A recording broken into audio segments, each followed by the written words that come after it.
ASEAN কাপের প্রস্তুতিতে প্রাথমিক স্কোয়াড ঘোষণা। আসন্ন আন্তর্জাতিক টুর্নামেন্টকে কেন্দ্র করে বাংলাদেশ জাতীয় দলের প্রাথমিক স্কোয়াড ঘোষণা করেছে বাফুফে।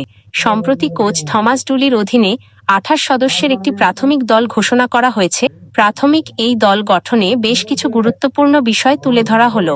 দেশীয় ফুটবলারদের প্রাধান্য, বিদেশি লিগে খেলা ফুটবলারদের যেমন হামজা চৌধুরী বা তারিক কাজী আপাতত প্রাথমিক ক্যাম্পে রাখা হয়নি। দেশের অভ্যন্তরীণ ফুটবলে পারফর্ম করা ফুটবলারদের ওপর ভিত্তি করে প্রধান স্কোয়াডটি সাজানো হয়েছে। অভিজ্ঞতার ভারসাম্য, দলে অভিজ্ঞ অধিনায়ক জামাল ভূঁইয়া, তপু বর্মন ও আনিসুর রহমান জিকোর পাশাপাশি সম্ভাবনাময় তরুণ মুখদের অন্তর্ভুক্ত করা হয়েছে। প্রস্তুতি ক্যাম্প, প্রধান কোচ থমাস ডুলির নির্দেশনায় নতুন মৌসুমের কৌশল ও ফিটনেস বাড়াতে শিগগিরই প্রস্তুতি ক্যাম্প শুরু হবে। চূড়ান্ত 18 থেকে 23 সদস্যের মূল স্কোয়াড নির্ধারিত প্রশিক্ষণ ক্যাম্প এবং অনুশীলনের পারফরম্যান্সের ওপর ভিত্তি করে পরে প্রকাশ করা হবে।